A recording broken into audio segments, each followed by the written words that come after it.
Hemos aprendido que el mundo se divide simplemente en cosas buenas o malas, acertadas o equivocadas.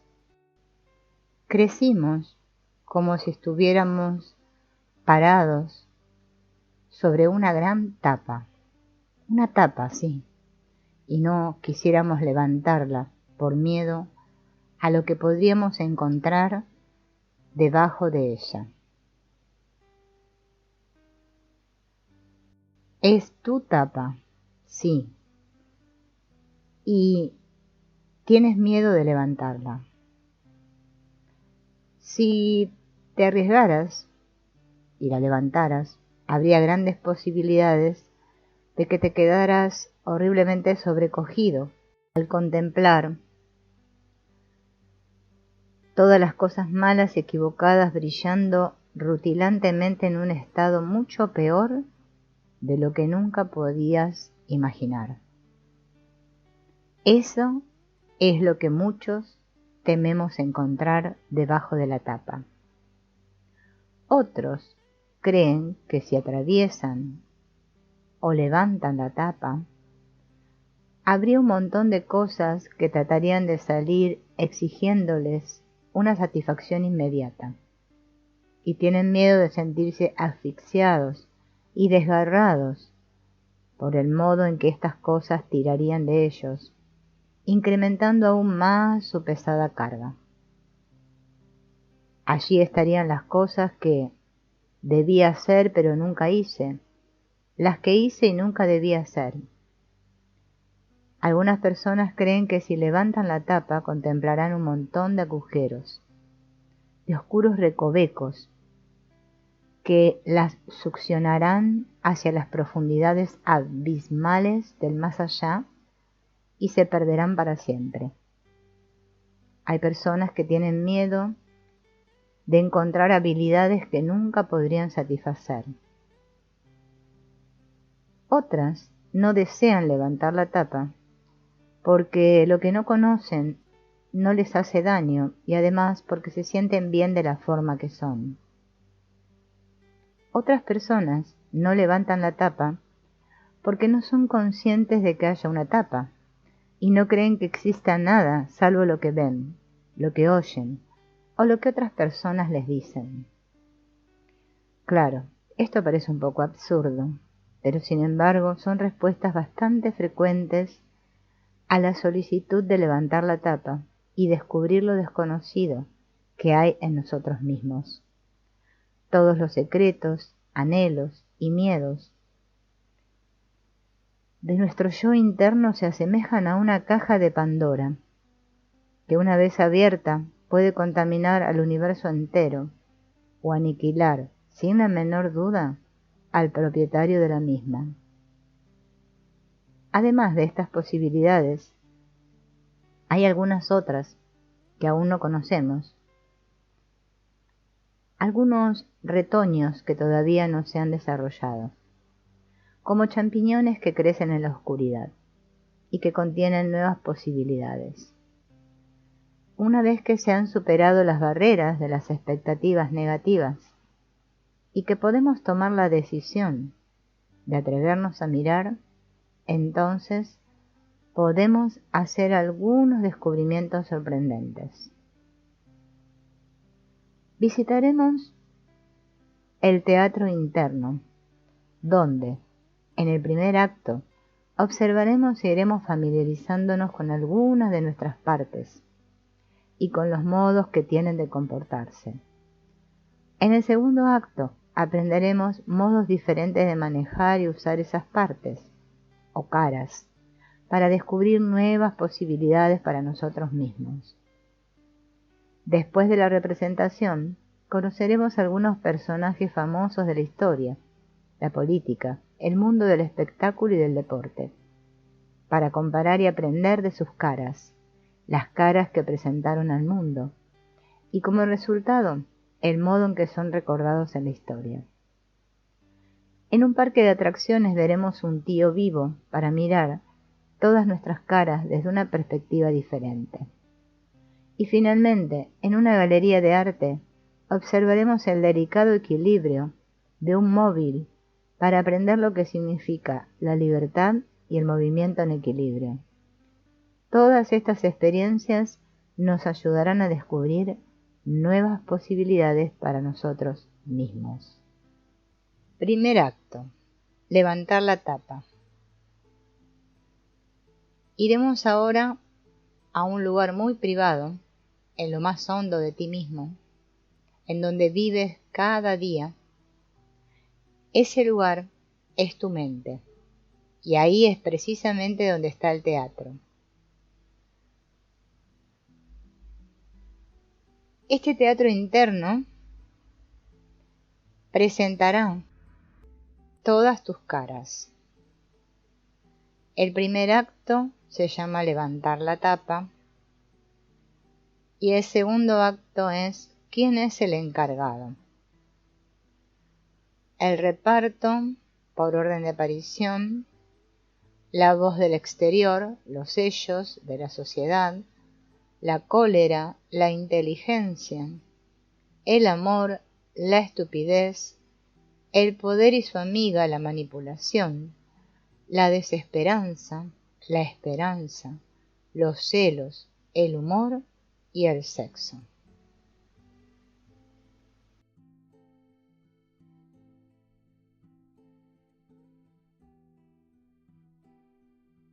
El teatro es un gran espacio circular coronado por una especie de cúpula. Probablemente ahí estén los focos. La escena cae justamente bajo el centro de la cúpula. Cuando entramos, el teatro está prácticamente a oscuras. Apenas distinguimos los objetos presentes. La luz va creciendo paulatinamente y empezamos a percibir un conjunto de puertas distribuidas por todo el escenario que parecen vestuarios, pero no tienen nombres escritos. Aunque el escenario está totalmente en silencio, empezamos a darnos cuenta de otras cosas. A la derecha hay un gran artilugio que parece un marcador luminoso de fútbol, con un termómetro gigante. Tiene números que van del 0 al 100. En su interior hay una columna ascendente de un fluido luminiscente de color verde azulado. Sobresaliendo a un lado del termómetro, hay dos grandes objetos luminosos. Son como dos bombillas. Hacia la mitad hay una bombilla roja y en la parte superior una dorada. Ninguna de las dos está encendida. Bajo la luz dorada hay una lista de palabras con el título de proveedores de energía, esperanza, servicio, potencia, nuevas posibilidades, cambio y elección. Al lado de la luz roja hay otra lista de palabras bajo el encabezado de agotadores de energía, desesperanza, inutilidad, impotencia, sin posibilidades, sin cambio, sin elección. Obviamente debe haber una relación entre los proveedores de energía, la luz dorada, y los agotadores de energía, la luz roja.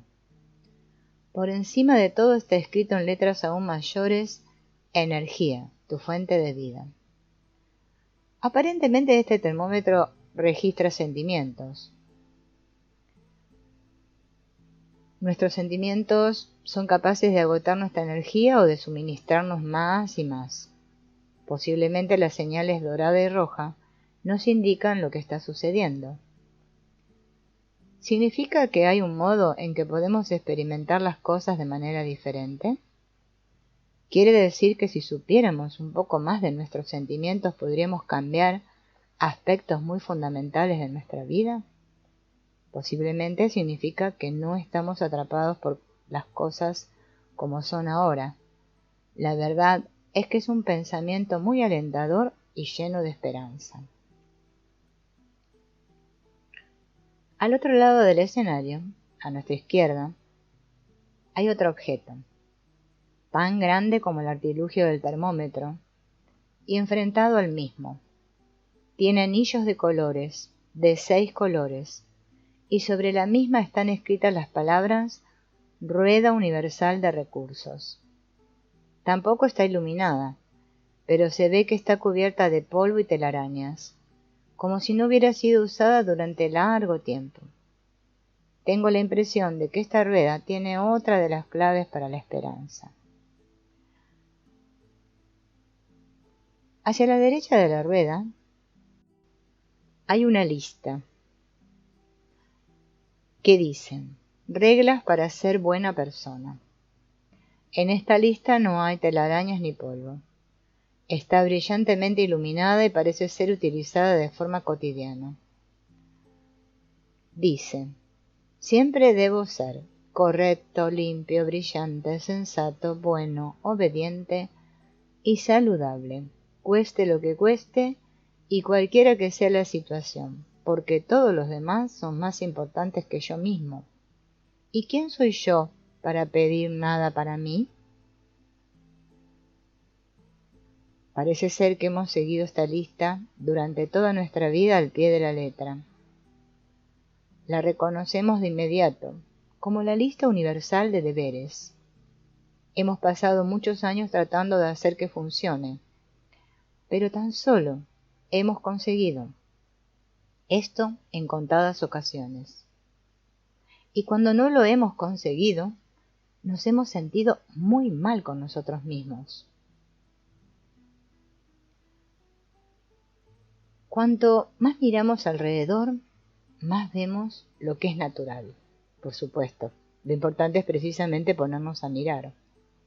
Al otro lado de la lista universal de deberes, justo al lado del artilugio en forma de termómetro y marcador, hay un letrero grande.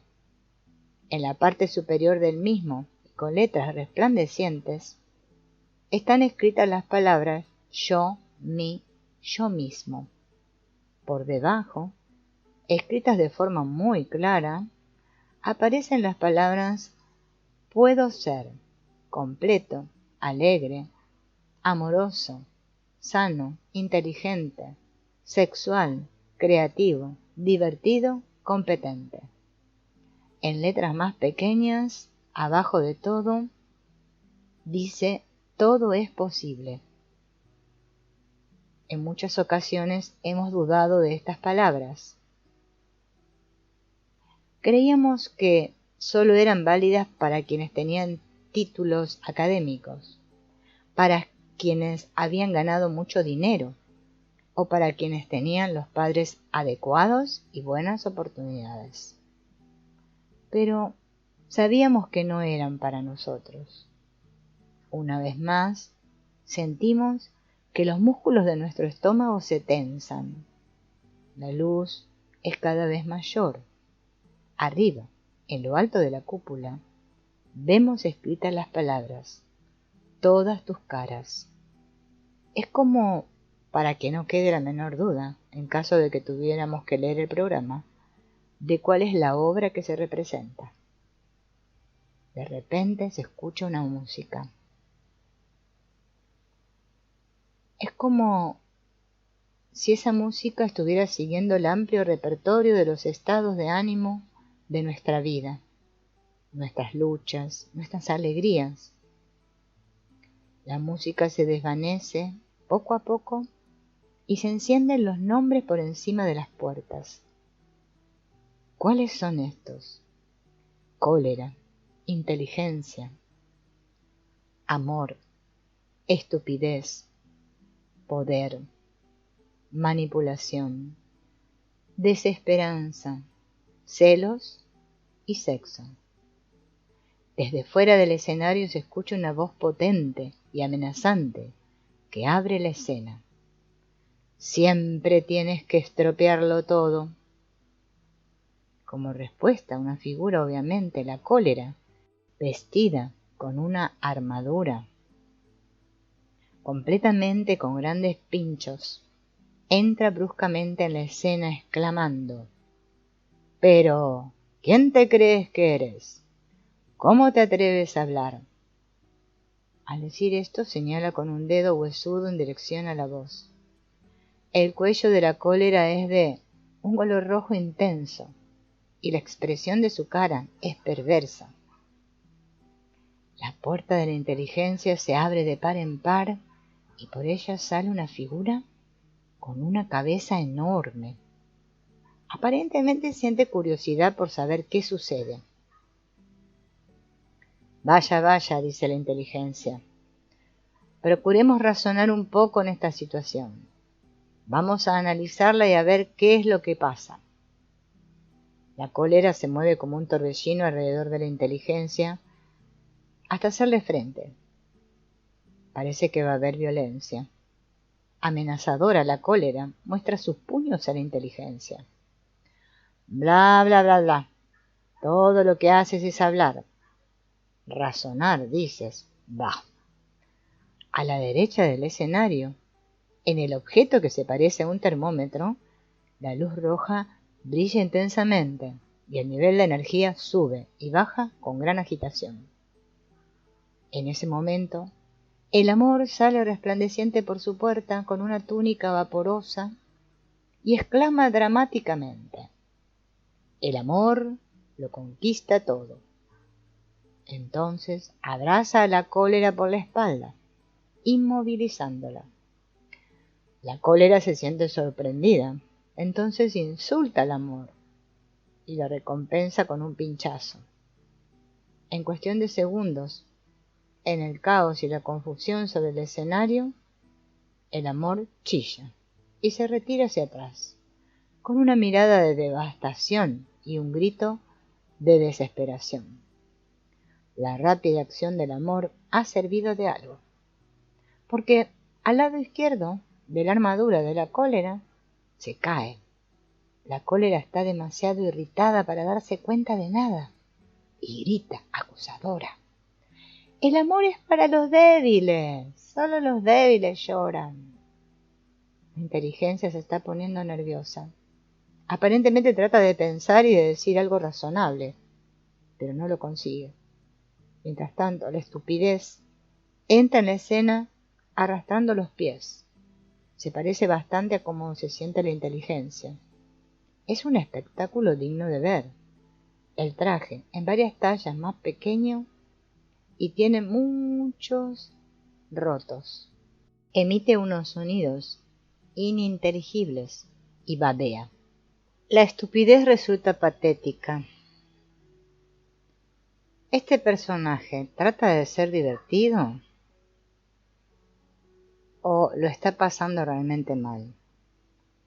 La estupidez es demasiado para la cólera. El resto de su armadura se desmorona. En este momento la cólera es muy vulnerable, pero no parece darse cuenta de ello. La estupidez ha detenido la acción y domina la escena. La cólera, eclipsada, empieza a arrugarse y gruñe de forma tan incomprensible como la estupidez. El amor solloza en una esquina. La inteligencia se ha quedado muda. La luz brilla en el color rojo y el nivel de energía ha caído ante la desesperanza y el desamparo.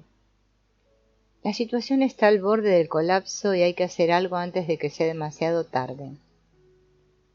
En ese momento entran en la escena dos figuras imponentes. Son el poder y su amiga la manipulación, que comparten vestuario y como de costumbre se entremezclan. El poder parece seguro de sí mismo, pero su mirada tiene un destello penetrante. Su cuerpo es enjuto y se comporta como una especie de robot, bien equipado con botones automáticos. Estamos demasiado lejos para ver lo que ponen los botones, pero debe ser algo como: si no puedes conseguir que las cosas sucedan de otro modo, fuérzalas. La manipulación es una persona pequeña y que parece divertida, con un brazo por delante y otro por detrás, y su cabeza no para de dar vueltas. Sus piernas maniobran con agilidad, de modo que hay veces en que parece que una pierna y un brazo están delante y otras veces detrás. Es un personaje para todo tipo de situaciones.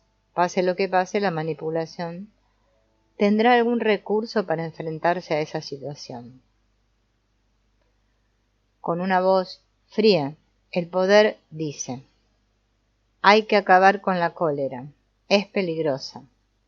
La manipulación se acerca a la cólera con una dulce sonrisa en sus labios, como si fuera su amigo. Cuando la cólera baja la guardia, la manipulación y el poder, trabajando en equipo el uno al lado del otro, empiezan a sacar a la cólera de la escena.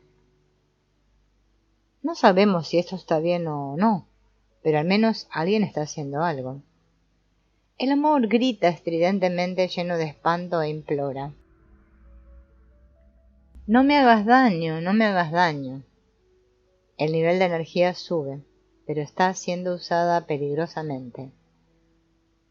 Hay terror. ¿Cómo terminará esto? En este preciso instante, desde afuera, suena la voz como un trueno. ¡Basta ya!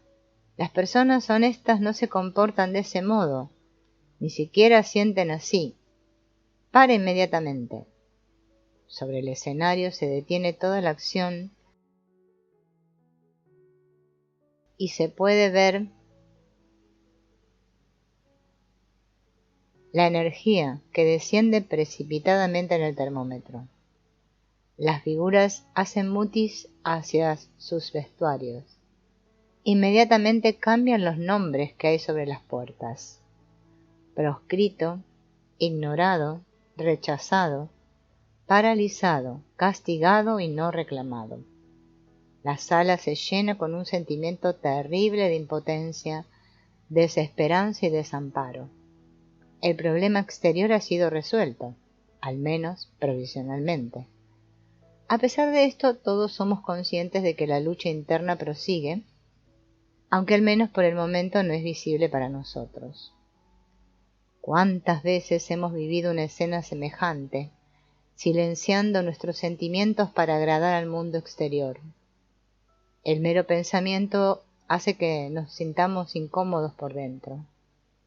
Nuestros pensamientos posteriores se pierden en el estrépito de gemidos, lamentos, golpes, risas ridículas y sonidos zumbones que llegan desde detrás de las puertas.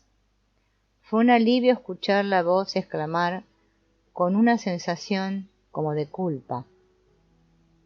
Bueno, si te sientes tan indefensa tendremos que hacer algo. Si fueras más madura no te sucederían este tipo de cosas siempre. El desamparo entra lentamente, llorando y gimiendo, implorando y prometiendo que va a ser bueno si nadie sigue luchando. ¡Basta ya! ¡Cállate la boca! No puedo soportarlo más. Entonces recordamos el deber universal. Cueste lo que cueste y cualquiera que sea la situación, debo parecer feliz y contento. El desamparo suplica que lo dejen vivir. Debe haber sonado como una señal de socorro al poder, que se retira inmediatamente hacia su camerín, dejando tras de sí una estela de autoridad. El poder no parece ni amistoso ni amenazador, sino totalmente objetivo. Pero la mera visión del poder, para el desamparo, genera una nueva ola de indefensión y desvalimiento. Aunque el desamparo siempre había creído que deseaba el poder, no parecía que hubiera forma alguna de conseguirlo. El desamparo sabe, en lo más hondo de sí mismo, que tiene que conseguirlo de uno u otro modo, pues si no logra el poder, esto significa la ruina segura. Mas una vez más, el desamparo se da cuenta de que está encogido de miedo en su rincón. Durante un instante el poder parece asombrado e incluso asustado. No desea hacer daño a nadie, lo único que quiere es emprender una acción relevante para hacerle saber que no es necesario pasar el resto de la vida gimiendo y llorando inútilmente. En esta ocasión el poder lleva consigo un pequeño maletín de hágalo usted mismo, en uno de cuyos lados está escrito: para el mantenimiento y la reparación de los milagros. El poder explica: si estás dispuesto a asumir los riesgos de conocerme, aprenderás a reconfortar a tu propio desamparo. Pero primero tienes que aprender a no tener miedo de mí, de tu poder. Bueno, el termómetro ha subido hasta marcar esperanza, y por primera vez se ha encendido la luz dorada. El amor mira a hurtadillas desde detrás de la puerta. No hay duda de que desea intentarlo de nuevo. Debe haber aprendido la lección, porque esta vez su entrada es un poco más cautelosa y mucho más oportuna. El amor se acerca al poder, pero en esta ocasión aguarda su respuesta. El poder toma suavemente la mano que le tiende al amor. Con el amor y el poder tomados de la mano, el desamparo es capaz de asumir el riesgo de expresar sinceramente lo que quiere. De este modo, con el consuelo del amor y el apoyo del poder, el desamparo se convierte en coraje. El nivel de energía del termómetro asciende hasta situarse entre cambio y nuevas posibilidades. Y la luz dorada brilla intensamente. Durante unos minutos hay paz, y parece como si se hubiera resuelto el conflicto interno. Pero de repente hay un choque ruidoso, y nuestra vieja amiga la manipulación irrumpe en la escena con sus brazos, cabeza y piernas girando en todas direcciones. Tiene una voz potente, como la voz que a veces se escucha procedente de la cúpula. Esto no durará y tú lo sabes. En este mundo hay que ser duros. Toma tu pico y tu pala y deja de lloriquear. No tiene la menor importancia lo que tú quieres. Es mejor que hagas lo que los demás quieren que hagas. Ahí es donde está tu seguridad. La manipulación es suficientemente persuasiva para lograr que el amor y el poder y el coraje se paren en seco e inclinen sus cabezas. Era verdad, tienes que pensarlo 2 veces antes de enfrentarte con el mundo de afuera. ¿Podría hacer algo el amor al respecto? ¿Podría echar una mano al desamparo que ahora se ha convertido en el coraje? El poder parece estar sopesando la situación. Después de todo, para algunas personas, amor es sinónimo de debilidad, y para otras, el desamparo les parece algo despreciable. El coraje es algo fugaz, y el poder puede ser peligroso. Con esta creencia, la mejor opción es hacer un trato con el exterior. Se puede vivir así, millones de personas lo hacen. Naturalmente, tal vez no consiguen lo que quieren, es posible que tengan migrañas y jaquecas, y hasta que les duela el estómago, pero ¿quién ha dicho que la vida tenga que ser divertida? Es una especie de claudicación. Parece como si una mortaja de resignación y parálisis tranquila cayera sobre la sala. El nivel de termómetro cae rápidamente hacia la desesperanza y sigue bajando hasta la impotencia. La luz roja brilla intensamente. Ha llegado el momento de tomar una decisión importante. Como si hubiera sido golpeada por un rayo, la puerta de la inteligencia se abre de par en par. La inteligencia tiene ahora la cabeza más pequeña. Guarda una mayor proporción con el resto de su cuerpo. Pausadamente camina hacia adelante y dice con una voz suave, pero suficientemente clara para ser escuchada. Sí, las demandas que nos hacen los demás son importantes, pero también lo son las nuestras. Tenemos que encontrar modos creativos para tomar ambas demandas en consideración. Por encima de todo, tenemos que sentirnos equilibrados y sin partes dispersas sentir que somos personas valiosas, antes de poder comportarnos de una forma justa con los demás y con nosotros mismos. Vaya novedad, es estupendo tener algo de inteligencia a nuestro alrededor. Cada uno de nosotros tenemos una cierta cantidad de inteligencia, pero no siempre nos comportamos como si la tuviéramos. El poder se muestra animado al recordar que tiene algunas otras posibilidades en su maletín de composturas.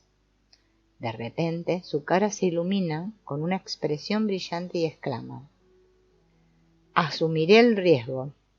Creo que vale la pena intentar hacer lo que tenemos que hacer nosotros mismos». El desamparo, que ha perdido algo de su coraje, recuerda lo grande y difícil que es el mundo exterior y los cuidadosos que tenemos que ser para no irritar a los demás. El desamparo empieza a quejarse diciendo: no hagas nada apresuradamente o sufriremos consecuencias. No hagamos que las cosas se pongan todavía peor de lo que están. Podemos arreglárnosla y seguir viviendo con esto. El amor se queda impasible ante las quejas del desamparo.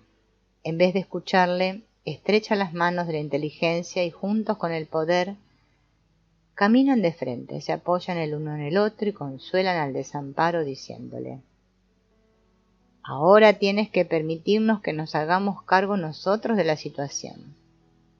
El desamparo no comprende lo que sucede, pero se siente mejor. Experimenta un cierto alivio y empieza a sentir esperanza. La luz dorada empieza a parpadear y el nivel de energía sube rápidamente hacia cambio, frente a la unión del amor, el poder y la inteligencia. La manipulación cambia y les ofrece ser su director. Como buen director pregunta a la gente involucrada qué necesitan en vez de decidir lo que les conviene sin dignarse a preguntarlo. El termómetro está cerca de 90 y la luz dorada brilla intensamente. Todo parece tranquilo.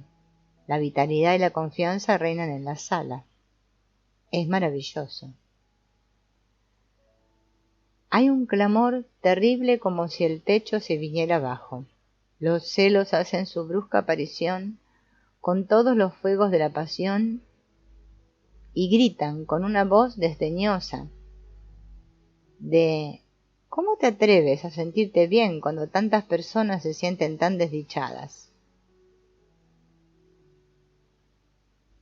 El desamparo vuelve a gemir desconsoladamente.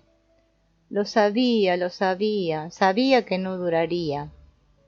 Todos vamos a ser castigados. Naturalmente el desamparo se ha transformado en el pesimista y la cólera se vuelve sarcástica. Podemos esperar el dolor y los problemas, es lo natural. Sonando como la voz de la autoridad, prosigue: supongo que tal vez creían que podía ser diferente. Solo los niños creen en los cuentos de hadas. Convirtiéndose en el reproche, la cólera continúa delirante. ¿Quieren acaso que todas estas personas sientan envidia y crean que son mejores de lo que son? Deberían darles vergüenza. La luz dorada parpadea. Un silencio helado recorre la sala. El nivel cae hacia los agotadores de energía, situándose en la desesperanza, un pariente cercano de la desesperación. Una sustancia errática y divertida parece llegar de otra sala. Es el humor, que se comporta como un tonto.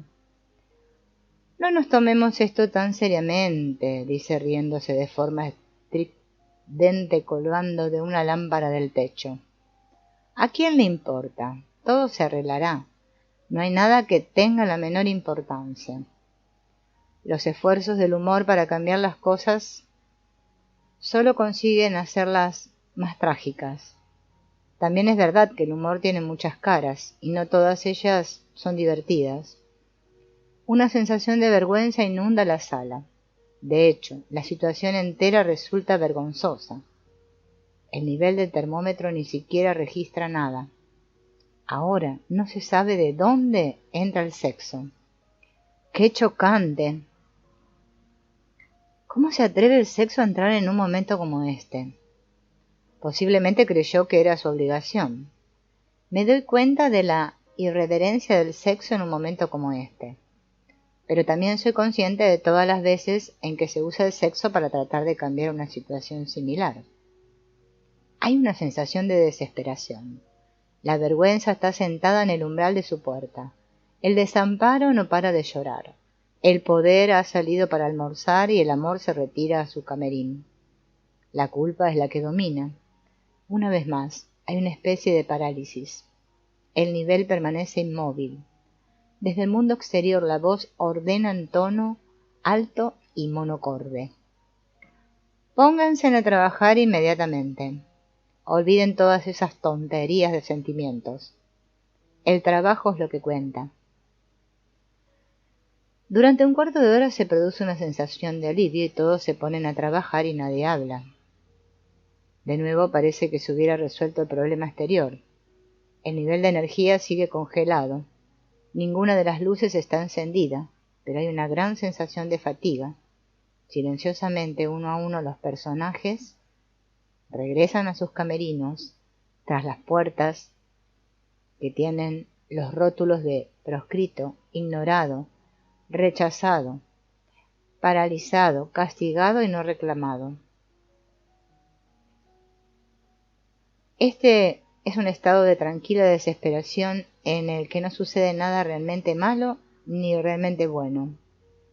La vida se limita a seguir avanzando día tras día. Estamos fuera del conflicto ostensible y nos quedamos con un anhelo creciente de algo mejor. Pero no tenemos la menor energía para ponernos en marcha. Intermedio. Ha terminado el primer acto y ahora vamos a reflexionar sobre esto. Buena parte de ello era perturbador y también había algunas escenas con esperanza, y no solo escenas malas. Da la impresión de que no lo hemos entendido todo, pero al menos lo hemos sentido. Una cosa quedó clara: estamos constantemente en movimiento. Reaccionamos y respondemos al interior y al exterior al mismo tiempo. Las personas no se sienten de este modo porque sean irascibles, ni porque quieran complicarse la vida o complicársela a sus semejantes. Realmente quieren ser buenas personas, enterrar las cosas malas, lograr que sus vidas sean tolerables, no teniendo que hacer frente a demasiadas demandas. No quieren tontear con cosas que no conocen, ni sentirse obligadas a desarrollar todo lo que tienen. Quieren que en sus vidas haya una cierta comodidad. Estas son sus intenciones y parecen razonables. Sin embargo, la experiencia es que, tal como la vida va, a muchas personas les resulta agotadora, aburrida y no muy agradable. En efecto, vivimos en una cárcel emocional, sin ser conscientes de ello. ¿Y cómo liberarnos de nuestra cárcel emocional? Vivimos en una cárcel emocional porque queremos ser buenos. Nos rodeamos de toda una red de deberes que en muchas ocasiones entran en conflicto con nuestros deseos y nuestras capacidades. Esto casi siempre termina en una sensación de fracaso, en innecesaria frustración y en decepción. No podemos controlar el clima ni otras muchas cosas exteriores a nosotros, pero podemos aprender formas nuevas para hacer frente a todas estas cosas que no podemos controlar. Todos podemos darnos cuenta de las formas tan variadas en que diferentes personas se enfrentan al mismo acontecimiento. No es el acontecimiento el que determina nuestra forma de responder. Es la integración del acontecimiento en nuestra vida, el uso armónico que hacemos de todos nuestros elementos, el que dicta el modo en que le hacemos frente. Esa red de deberes incluye una buena cantidad de diálogo interno sobre lo que ellos aprobarían o reprobarían. Ellos pueden ser cualquiera: tu madre, tu padre, tu jefe, tu tía. Son las personas a las que miramos para decidir si lo que estamos haciendo está bien o no lo está. Es la voz que aparecía en la obra. ¿Dónde estaríamos en la actualidad si todos los inventores y todas las personas que han arriesgado a emprender un nuevo rumbo y que con frecuencia han hecho grandes descubrimientos hubieran esperado a que alguien les dijera que estaba bien lo que iban a hacer antes de llevarlo a cabo? Con demasiada frecuencia las personas no se dan cuenta, y precisamente como consecuencia de esa falta de conocimiento, de imaginación y de conciencia, han elevado altos muros alrededor de sí mismas, muros que les impiden ver sus auténticas posibilidades. Afortunadamente para nosotros, las fuerzas de esos muros, que parecen de hormigón armado, se sustentan únicamente en nuestros propios pensamientos. Hay una gran diferencia entre una muralla de hormigón colocada a nuestro alrededor, fuera de nosotros, y los muros que levantamos en nuestra mente. Para enfrentarnos con eficacia a los muros externos, tenemos que aprender a enfrentarnos con los muros que tenemos en nuestra mente. Si en nuestro interior nos sentimos atrapados, tendremos muy poca energía creativa disponible para manejar creativamente las dificultades externas.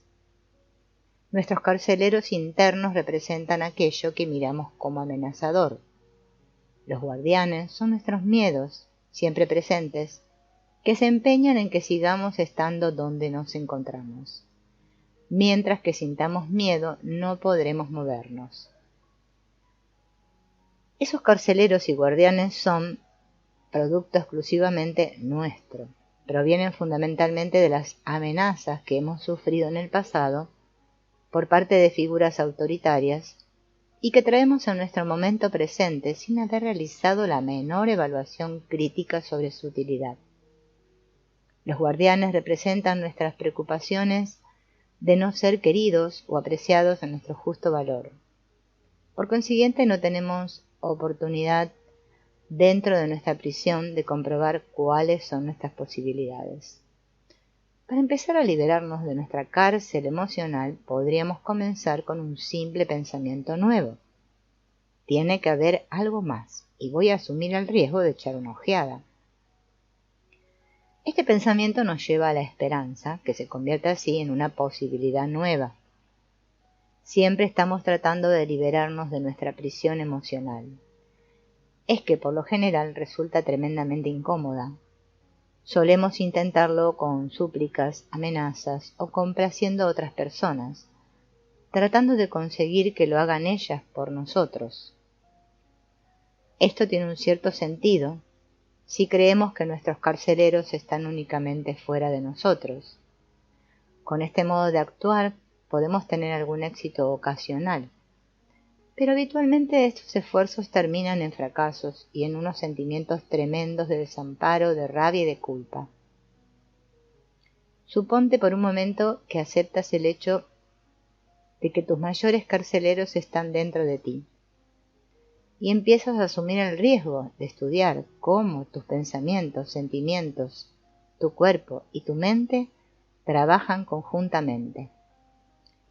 Todos tenemos creencias que cuando las contemplamos a la luz de la investigación, descubrimos que son ridículas. Sin embargo, hemos vivido sin pararnos un momento a cuestionarlas.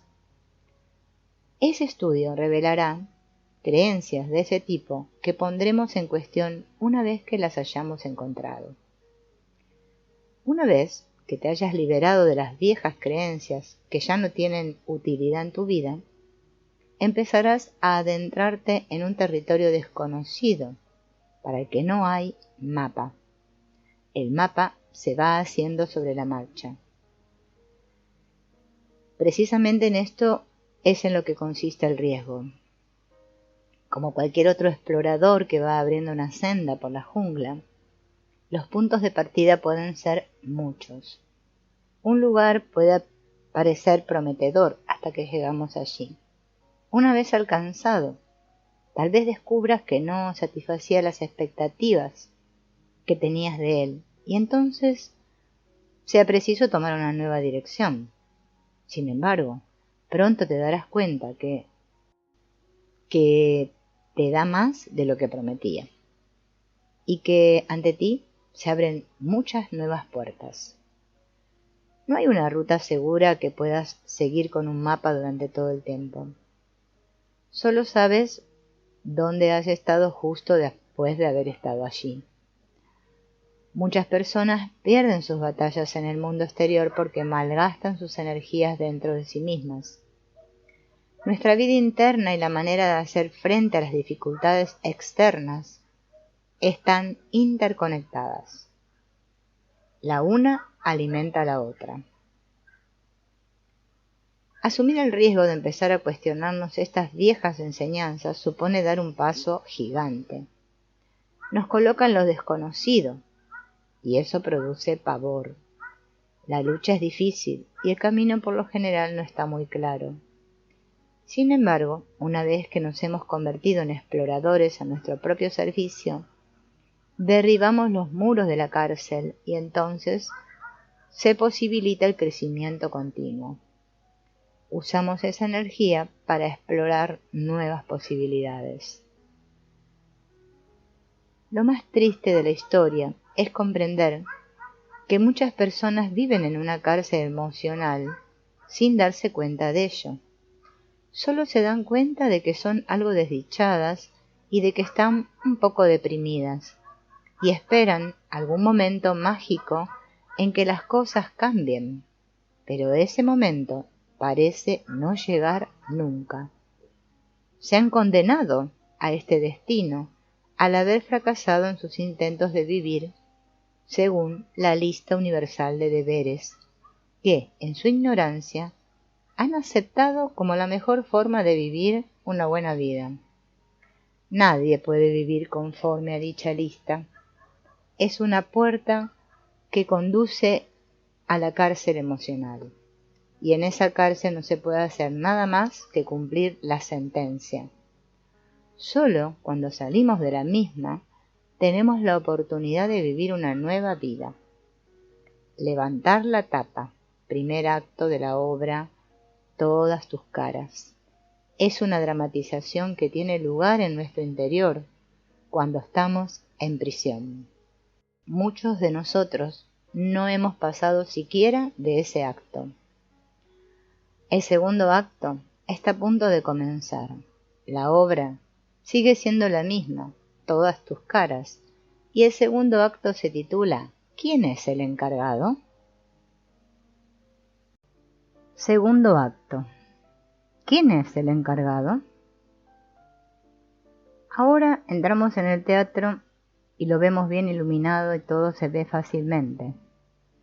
Frente a nosotros hay una figura humana atractiva, que no se sabe muy bien si es hombre o mujer, y lleva una túnica blanca ceñida a la cintura por una amplia banda de color del cielo con la palabra milagro grabada con hilo dorado. En la cabeza lleva una cinta con la palabra propietario, bordada con letras luminosas. Lleva su ropa con manifiesto orgullo. Los pies de la figura están bien firmes sobre el suelo. Sus brazos se tienden hacia el cielo y el cuerpo tiene libertad de movimiento por todo el escenario. Su rostro es atractivo y muestra la huella de sus experiencias vitales. Da la sensación que la persona puede aceptar de buen grado todo lo que la vida le ponga por delante y que está dispuesta a ordenarlo, canalizarlo o transformarlo según las necesidades del momento. Esta persona puede contemplar el mundo exterior como parte importante de la vida, pero sabe que el grado de compromiso con el mundo exterior solo puede ser rico y eficaz conforme sea el grado de plenitud y de libertad interiores. Sobre las puertas siguen puestos los mismos rótulos que al final del primer acto: proscrito, ignorado, rechazado, paralizado, castigado y no reclamado.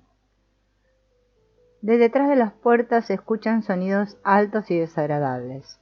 Resultan espantosos. Hay animación y una cierta tensión a medida que la figura observa los nombres de las puertas. Dice: voy a descubrir qué es lo que hay detrás de esta puerta. Cuando finalmente se siente dispuesta para enfrentarse a lo desconocido, la figura se dirige hacia la puerta marcada con la palabra castigado. Hace una breve pausa antes de llamar, casi como si se preguntara si está realmente dispuesta a ver lo que hay dentro de la puerta. Hay determinación en la voz cuando dice: tengo miedo, pero nunca sabré lo que hay detrás hasta que me atreva a mirar. Tras decir esto, la figura abre la puerta y, después de todo, es el propietario y tiene la única llave. Y lo que ve es una cara muy fea. Es nuestra vieja amiga la cólera, la vergüenza y el sarcasmo. Espera aquí un momento, dice el propietario, y se dirige a la puerta en la que vive el amor. Lo que la cólera, la vergüenza, el sarcasmo necesita es algo de amor, porque el propietario ha mirado tras el aspecto exterior y ha visto lo que esconde la máscara exterior. Y se ha dado cuenta de lo horrorosa que es la sensación de no sentirse amado. El desamparo que sigue gimoteando detrás de la puerta vecina es un pariente cercano de la cólera. A medida que el propietario se va acercando a la puerta del amor para pedirle que aparezca, se le ocurre que tal vez la inteligencia podría ser útil en esta ocasión, y se detiene ante su puerta para pedirle que salga. Entonces el propietario se da cuenta de que aunque el amor podría hacer que la cólera se sintiera mejor y la inteligencia le ayudaría a comprender lo que está pasando, ninguno de los dos serviría de nada sin la presencia del poder. El propietario sabe que se puede usar el poder de muchas maneras diferentes, pero tiene la certeza de que puede ser controlado. El propietario hace que el poder salga de su prisión, que una sus manos con el amor y la inteligencia y se dirige a la cólera, que no deja de gritar. Para entonces el desamparo está acurrucado en el suelo, junto al lecho de la cólera. Parece tener miedo de que le propine una buena paliza. La cólera tiene un pie sobre el desamparo. Es como si la cólera tratara de mortificar sus propios sentimientos de desamparo. No hay duda de que tenemos un nuevo problema. El propietario se ocupa de esto diciendo: vale, ya sé que todos son aspectos míos, que son todas mis caras, que son mías. Estoy encargado de manejarlos. Son mi amor, mi inteligencia y mi poder. También son míos ustedes, mi desamparo y mi cólera. Ahora tu cólera, me estás dando un mensaje muy claro de que he descuidado algo. Tú te enciendes amenazada y asustada. ¿Qué es lo que te he hecho? Entonces sucede algo muy interesante. La cólera retira sus pies de encima del desamparo. El desamparo parece menos aterrado y la cólera comienza a sollozar. Todo el mundo me desprecia y nadie me presta atención. Cuando consigo que tengan un dolor de cabeza, se toman una aspirina y así no tienen que sentirlo. La cara del propietario se ilumina con un brillo de comprensión.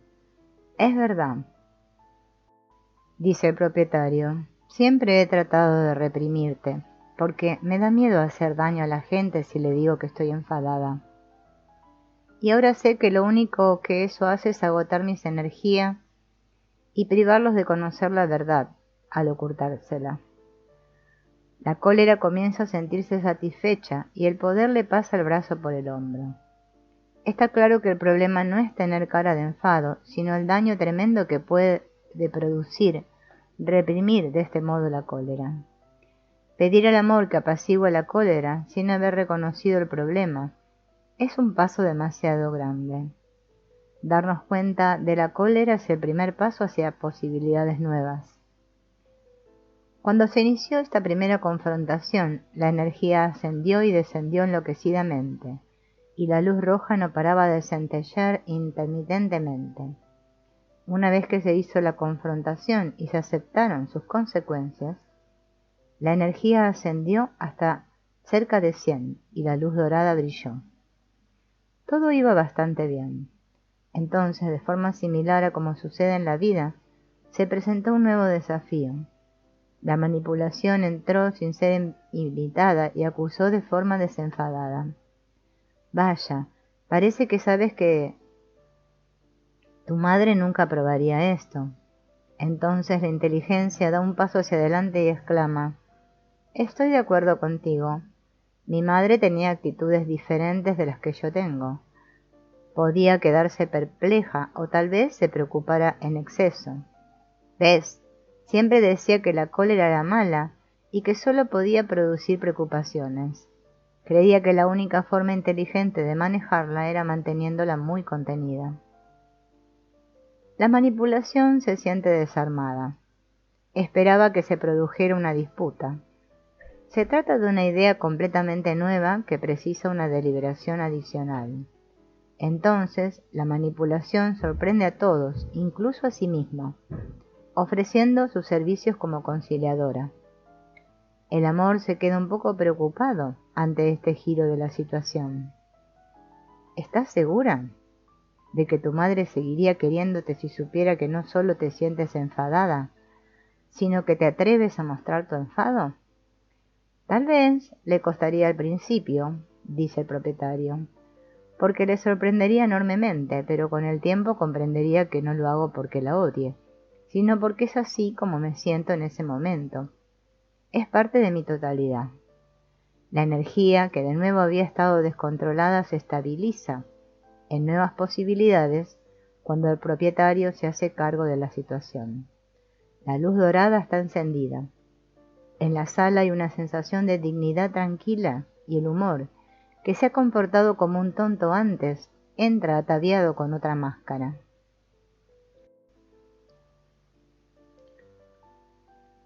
Bueno, dice, resulta divertido darnos cuenta de lo absurdos que podemos ser en algunas ocasiones, al creer que por el mero hecho de compartir los sentimientos, alguien va a dejar de querernos o sufriremos grandes daños. Esto era en verdad el nacimiento de la sabiduría. Pero la manipulación no había terminado su intervención. Celosamente insistió. ¿Cómo puedes sentirte bien cuando otras personas se sienten mal? Las cosas son así, responde la inteligencia. Puedes compartir sin echar la culpa a nadie y sin hacer reproches. Yo he llegado al convencimiento de que el hecho de sentirme bien no tiene nada que ver con que otras personas se sientan bien o mal. Simplemente no comprendía estas cosas antes, cuando estaba madurando. Creía que si mi madre sonreía era porque yo era bueno, y que si fruncía el ceño era porque yo me había portado mal. Era como si mi madre no pudiera sonreír o estar seria sin que tuviera que ver conmigo. De este modo, era como si yo me hiciera cargo de sus sentimientos.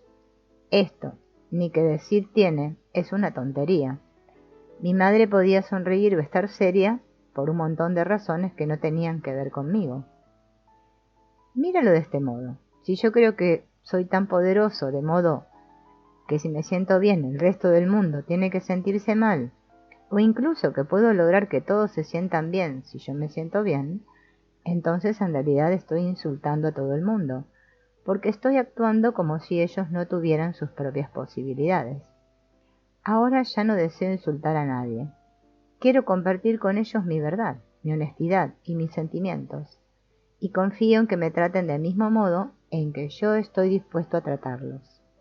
Si hago esto, no me esconderé de mí mismo, ni echaré la culpa de nada a los demás, porque esas son formas muy eficaces de agotar mi energía.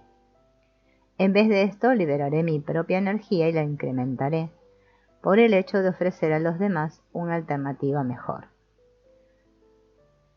Mientras que la inteligencia habla, la curiosidad ha estado dando vueltas, mirando a todo el mundo de soslayo y tratando de averiguar qué pasa. Entonces abre la boca y plantea una pregunta muy directa. Según esto, todo puede ser perfecto en todo momento. Yo pasé una época horrible en la que me sentía desbordado. Fue una experiencia espantosa. Estoy muy contento de que ahora todo vaya tan bien. ¿Supones que va a seguir siendo siempre así? La inteligencia, el poder y el amor sonríen con conocimiento y explican pacientemente. No, no hay nada que sea perfecto y que siempre lo sea sin cambiar en absoluto. Meternos en líos de vez en cuando es parte de la vida. Lo importante es no huir de los líos, sino saber qué hacer con ellos cuando se presentan, cuando las cosas parecen muy negras y nos sentimos paralizados. Podemos cambiar esta situación verbalizando lo que sentimos, tratando de expresarlo con palabras, aceptando y reconociendo lo que estamos sintiendo. En vez de tratar de tapar y ocultar cuando estamos enfadados, podemos decir simplemente que estamos enfadados. Es mejor que digamos yo estoy enfadado que decir me enfadas con tu comportamiento. ¿Te has dado cuenta de algo nuevo que hay ahora en esta sala? Todo el mundo mira por la sala.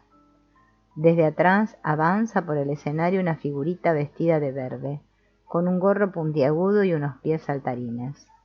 Llega al centro de la escena y despliega un cartel en el que pone: «Soy las nuevas posibilidades». Solo puedo entrar en escena cuando las cosas están claras, cuando hay libertad y comprensión, cuando las personas están dispuestas a asumir nuevos riesgos. En este momento, todos los personajes se ponen de pie, formando un círculo alrededor de la figura humana. Todos se ofrecen a sí mismos, se ponen a disposición del propietario en todas sus variaciones, desde el desamparo al servicio, desde la desesperanza a la esperanza, desde la impotencia al poder, desde la cólera, el reproche y el sarcasmo a la alegría. Están dispuestos a ayudar al propietario a comprender, a desafiar, a crecer y a amar. El propietario los reconoce y los acepta diciendo: «Todos son míos. A veces me agobian. En otras ocasiones me olvido de ustedes, pero los aprecio y los quiero. Me siento lleno de gratitud cuando me llaman la atención y exigen que los tome en consideración en cualquier estado que sea. Una vez que me doy cuenta de ustedes, puedo empezar a ocuparme de mí mismo». El nivel de energía se encuentra ahora en el 100. La luz dorada brilla con fulgor. De vez en cuando la luz roja parpadea, añadiendo un toque de color a la escena. Realmente es un final feliz. ¿Qué hemos aprendido? Hemos aprendido que probablemente tenemos muchas partes que aún no hemos descubierto. Todas estas partes están presentes en nosotros, tanto si las hemos reconocido como si no. Ser consciente de ellas nos faculta para poder hacernos cargo de las mismas, en vez de ser sus esclavos. Cada una de estas partes nuestras es una fuente vital de energía. Cada una de ellas tiene muchas formas de uso y pueden armonizarse con otras muchas partes de modos muy variados para tener todavía más energía. Tener múltiples caras es una experiencia habitual y cotidiana para todos nosotros. Cuando nos vamos a dormir para despertarnos después cada mañana, nuestro cuerpo pasa por todo un proceso. Posiblemente nos sintamos desorientados y un poco lejanos del mismo. Esta es nuestra cara distante. Cuando estamos pasando un momento maravilloso de amor, probablemente estemos mostrando nuestra cara amorosa. Al tropezarnos con algo que no comprendemos, mostramos nuestra cara perpleja. Cuando nos sentimos bien tras una deliciosa comida, mostramos nuestra cara satisfecha. Si algo ha salido mal y nos sentimos dañados o amenazados, tal vez mostremos nuestra cara irritada. Y si hemos hecho algo que calificamos como una tontería, tal vez mostremos nuestra cara estúpida. Todas estas caras forman parte de la vida de cada uno de nosotros. Muchas personas tienen una especie de marcador interno y juzgan cada cara como buena o mala.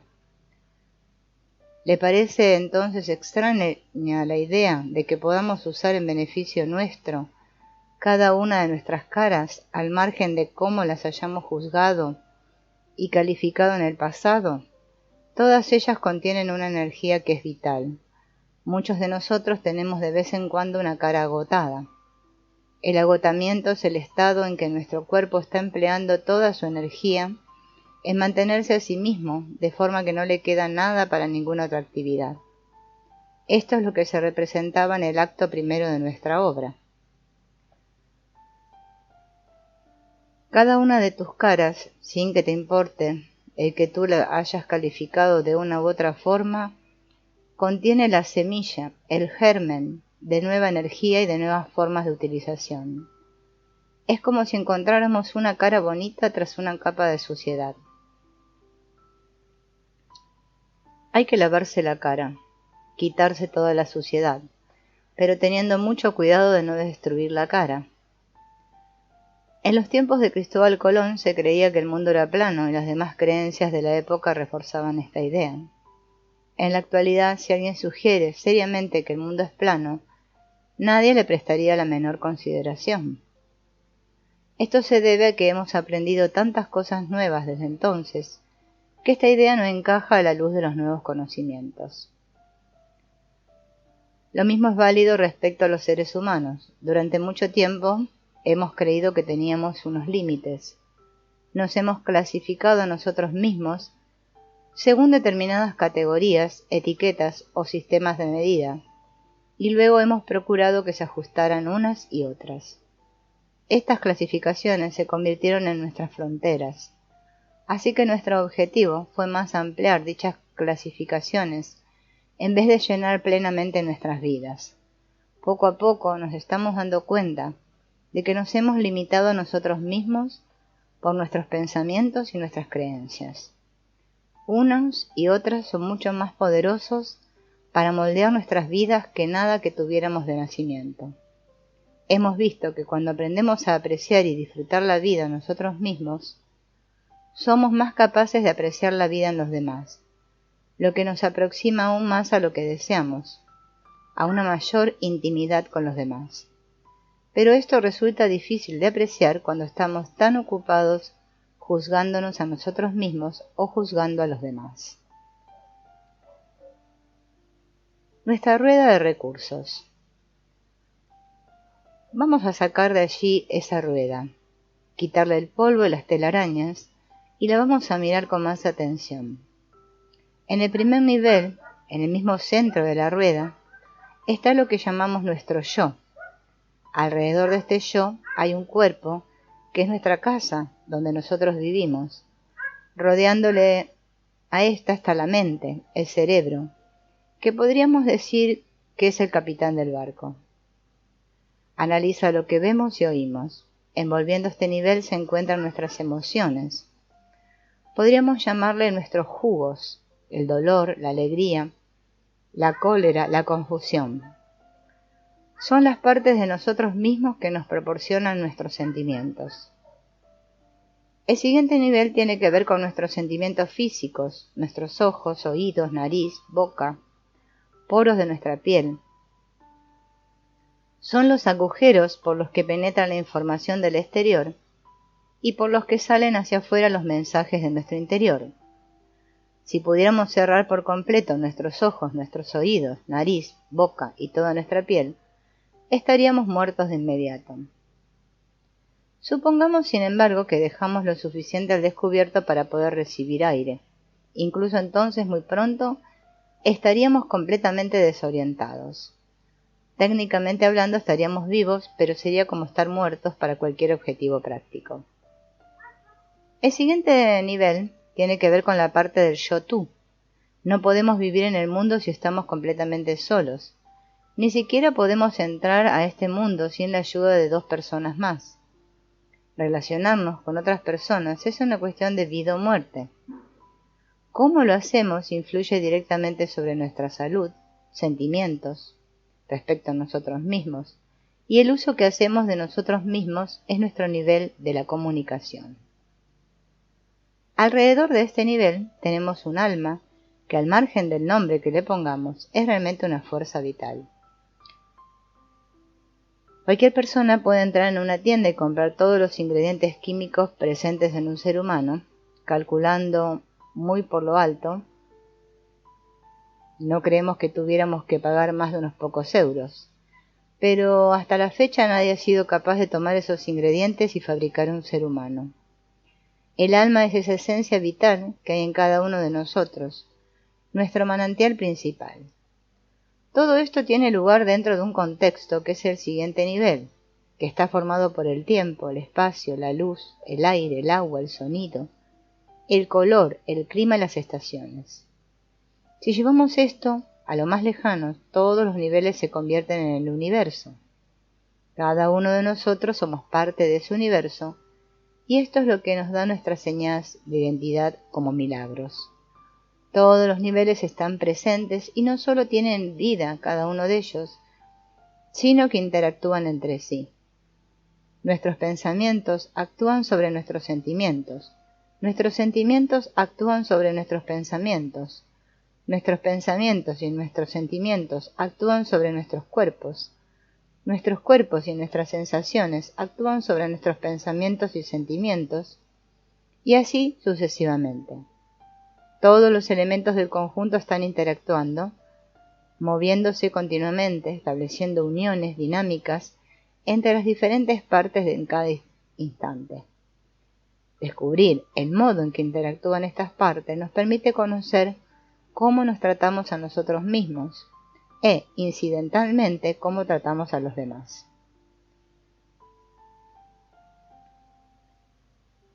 Poseer y conocer los diferentes niveles y el modo en que interactúan en nosotros, cada uno de ellos, nos sirve para una función diferente y tienen la capacidad de funcionar de manera autónoma temporalmente, pero solo temporalmente. Cada parte necesita las otras partes para funcionar plenamente.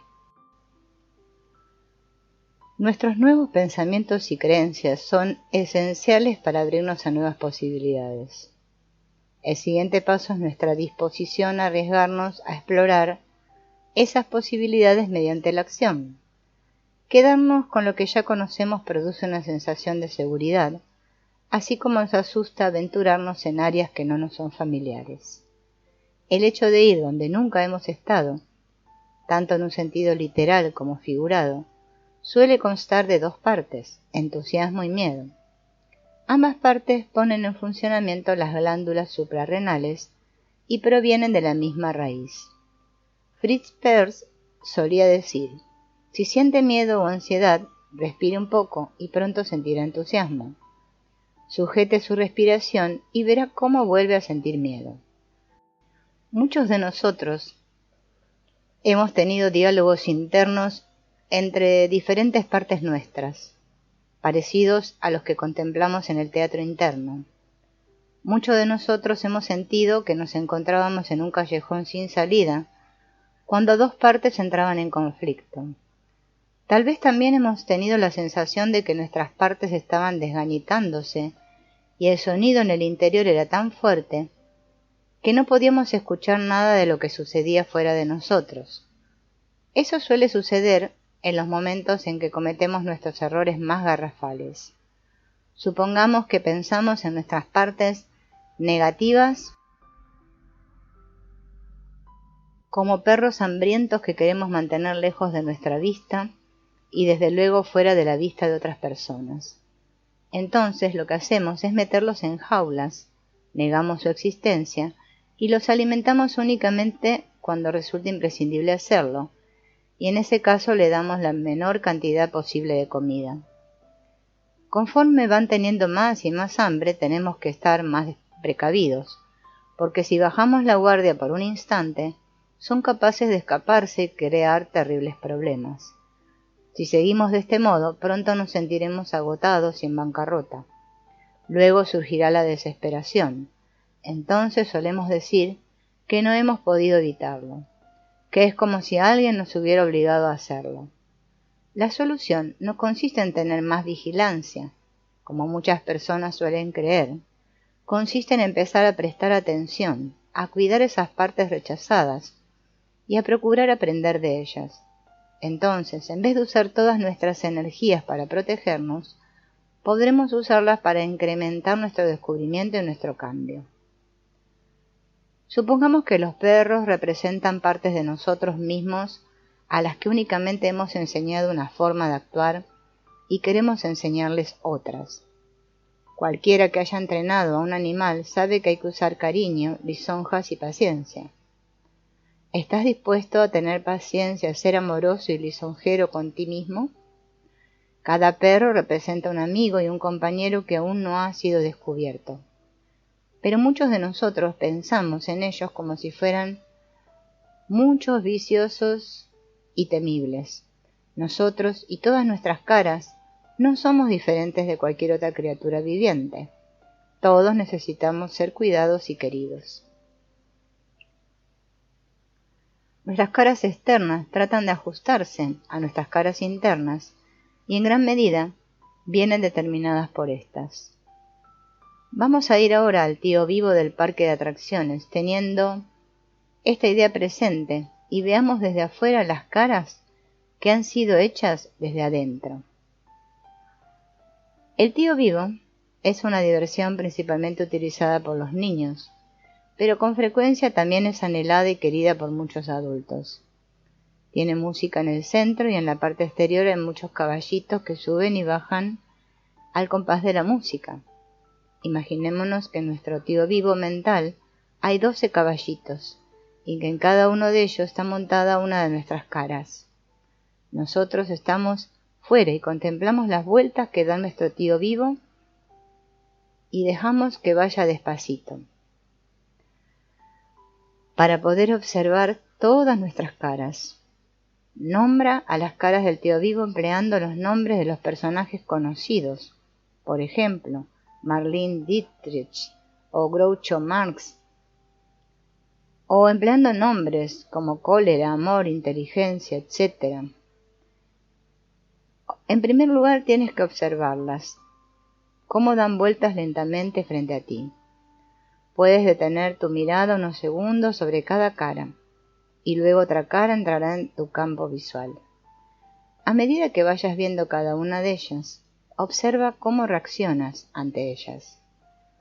Después de que el tío vivo haya dado unas cuantas vueltas, dite mentalmente con toda claridad: estas son mis caras, y observa cuáles te parecen más familiares, cuáles son las que te gustan especialmente, cuáles son las que generan sentimientos negativos en ti. Ahora piensa en cada una de ellas por separado y pregúntate qué posible nuevo uso o significado puedes darle a esa cara. Al mismo tiempo, sé consciente de qué uso has estado dando a esa cara hasta ahora. Conforme lo vayas haciendo, tal vez te des cuenta de que te falta alguna cara en el tío vivo. Si así fuera, añade otro caballito más.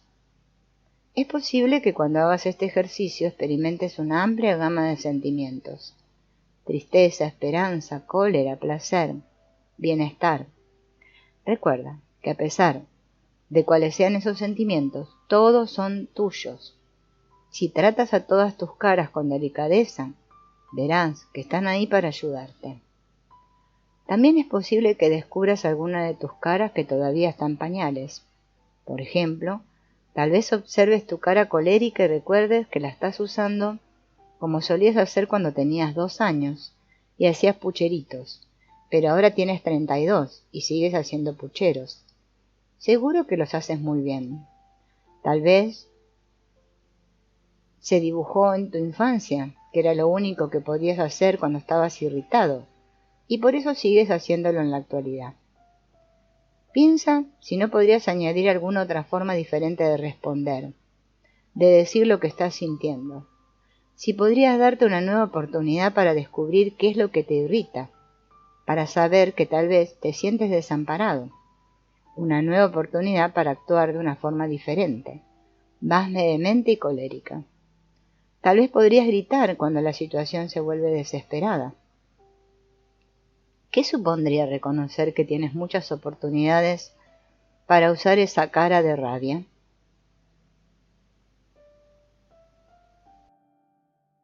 A algunos puede parecerles regresivo el hecho de dirigirnos a nuestros problemas en vez de tratar de apartarlos de nosotros a toda costa.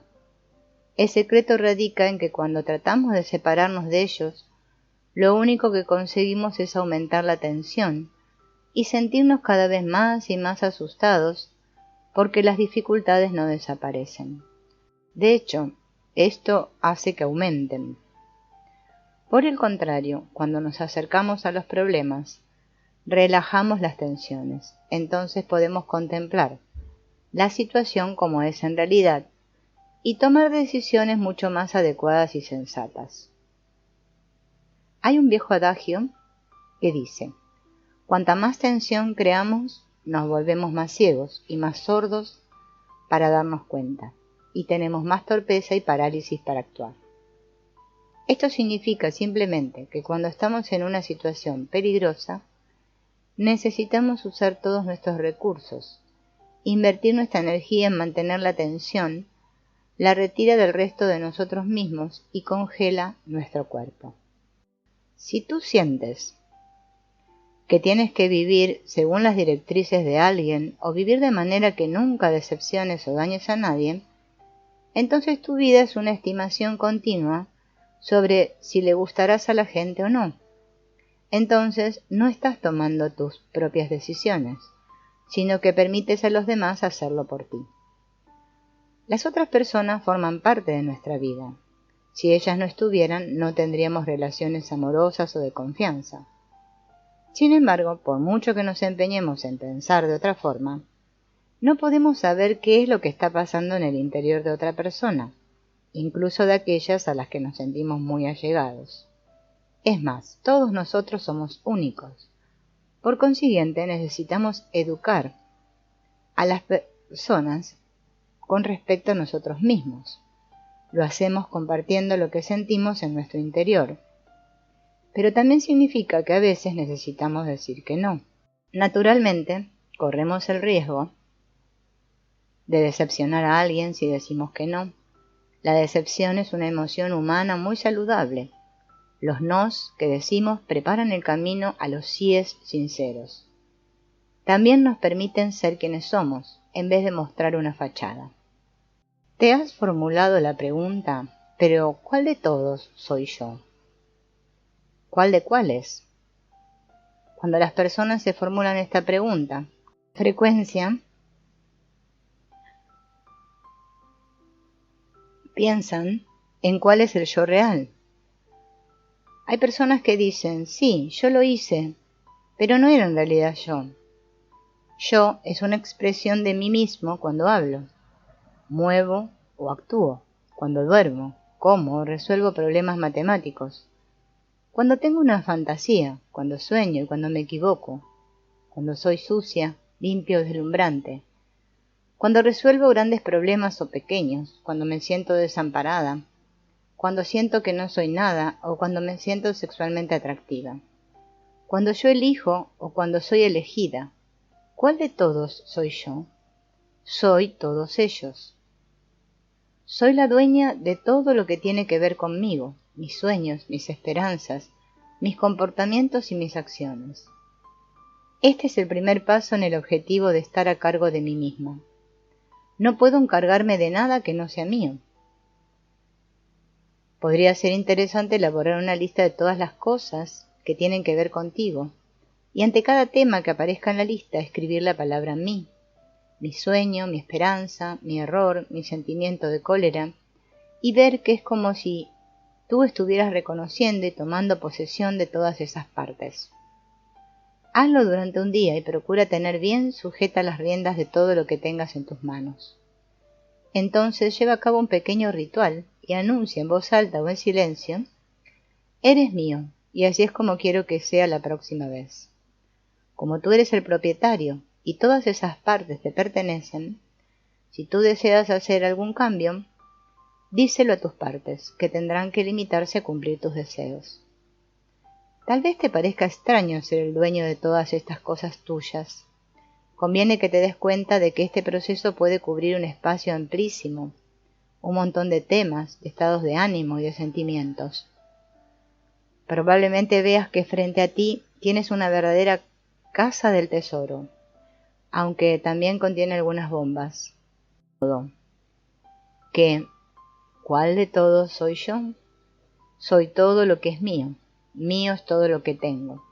Cualquier cosa que esté usando en cualquier momento que sea, es mi yo que se está expresando. Aceptarlo con cariño hacia mí misma me ayuda a avanzar hacia el lugar siguiente. Soy la única que es exactamente como yo.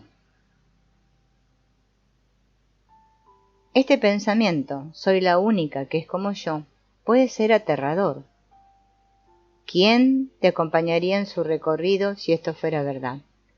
Pero también puede ser un pensamiento reconfortante, pues nos hace darnos cuenta de que siempre somos seres especiales. Cada uno de nosotros es como cualquier otro, en algún modo muy básico. Nuestra fisiología funciona de forma muy parecida. Nuestros sistemas neurológicos y sensitivos son muy similares. Resulta útil que recordemos que todos provenimos de la misma fuerza vital. Cada uno de nuestros yoes básicos es capaz de infinitas variaciones. Esta unicidad es la que hace que nos interesemos en otras personas. Podemos estar seguros de hecho de que cada ser humano es diferente de cualquier otro ser humano de una u otra forma.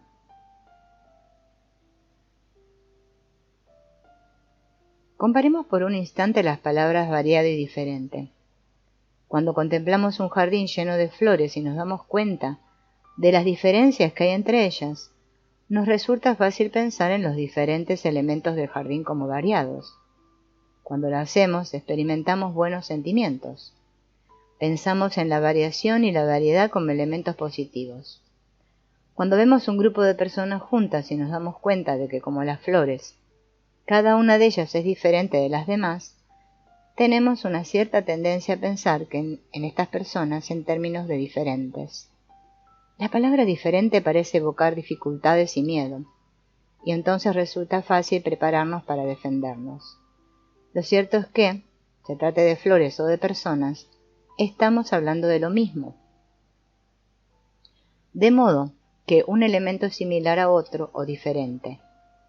Si creyéramos que las personas son variadas y tuviéramos las sensaciones positivas que esto produce, eso nos resultaría más atractivo y despertaría nuestra curiosidad. Hay un aspecto que se da de forma constante en cada ser humano, y entre todos ellos, y es la presencia de los sentimientos. Todos los seres humanos sentimos dolor, alegría, frustración, rabia, tranquilidad o confusión en uno u otro momento. Sin embargo, cada uno de nosotros probablemente no reaccionamos del mismo modo ante un acontecimiento concreto. Lo que hace reír a una persona puede provocar el llanto en otra.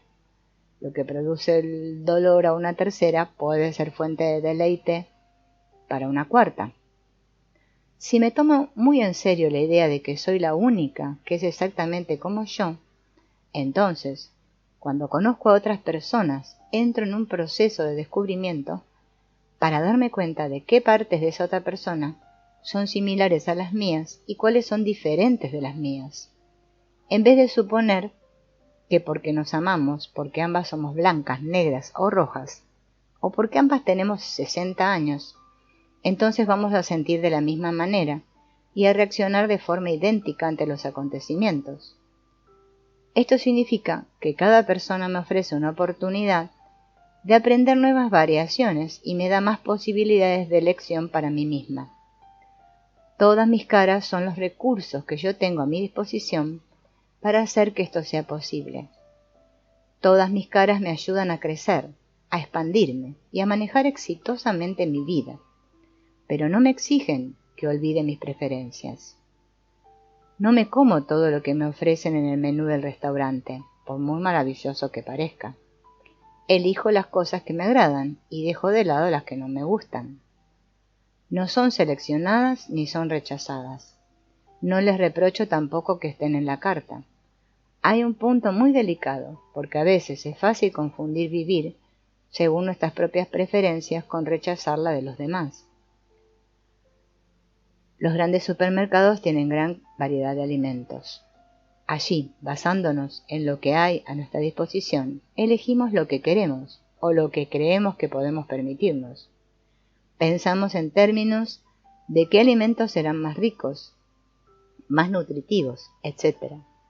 Lo mismo con las personas. Hay personas que no parecen que puedan nutrirnos, y eso no quiere decir que sean malas. Simplemente significa que no nos gustan. Con respecto a cualquier otra cosa, podemos desarrollar nuestro gusto y llegar a disfrutar con cosas que antes no conocíamos o que nos parecían desagradables. A veces suponemos que algo sabe mal demasiado rápido antes de haberlo probado. Y a veces, tras haber probado algo una vez, no queremos seguir explorando plenamente ese sabor y decidimos que no es para nosotros. Podemos engañarnos de esta manera. Y no hay ningún problema en tomar la decisión de que alguien no nos gusta una vez que hemos explorado realmente lo que es. Es una experiencia continua de encontrar, explorar y elegir.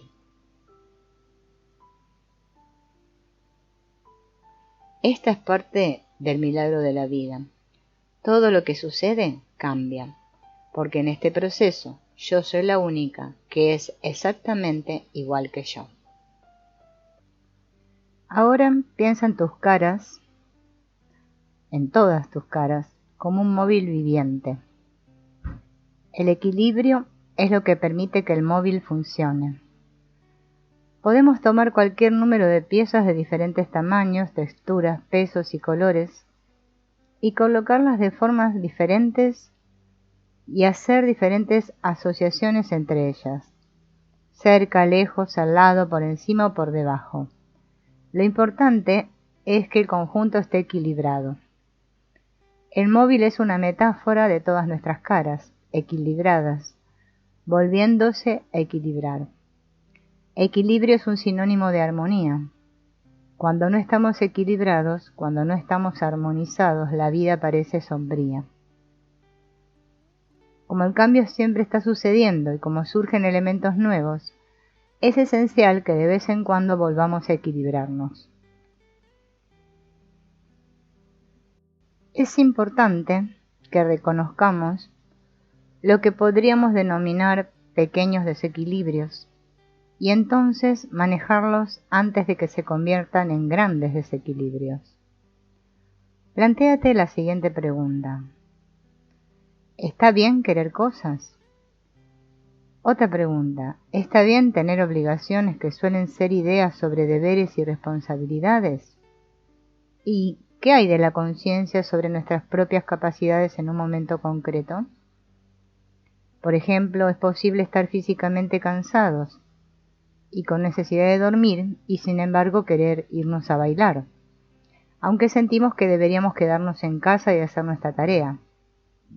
Si vivimos según la regla de que siempre hay que hacer lo correcto, entonces nos quedaremos para hacer nuestra tarea, tanto si estamos cansados como si queremos hacer cualquier otra cosa. Si nuestra regla es que la vida sirve para hacer lo que queramos al margen de nuestro nivel de cansancio o nuestras otras responsabilidades, entonces es bastante probable que sigamos estando en situación de desequilibrio porque nos sentiremos culpables. Si creemos que solo podemos hacer lo que podemos sin importarnos nuestras responsabilidades o lo que queremos, también estamos en el mismo tranvía. El móvil no tiene la menor oportunidad de flexibilidad. Cada vez que sopla el viento se romperá. ¿Qué pasaría si en vez de tener una regla aplicable en todas las situaciones, pudiéramos elegir en el momento preciso en que nos encontramos? Esto es, a veces elegiríamos hacer nuestra tarea, a veces decidiríamos satisfacer nuestros deseos, y otras veces lo que sintiéramos que era más conveniente.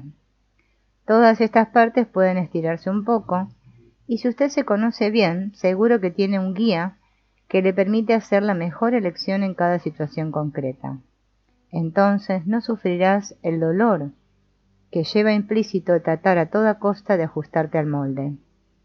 Eso supone forzar una cosa todas las veces y en todas las situaciones, arrancándonos algunas partes que son importantes para nosotros y eso es doloroso. Los estudiosos de la vida han descubierto que es posible ganar una batalla y perder la guerra, pues por cada victoria siempre hay una pérdida y a la inversa. Cada pérdida también tiene su beneficio. Por tanto, en cierto modo podemos decir que cada decisión es una nueva creación, con un conjunto nuevo de pérdidas y de ganancias. En otras palabras, estamos equilibrando nuestras necesidades con nuestras responsabilidades y nuestros deseos al tomar esa decisión cada vez como si fuera la primera.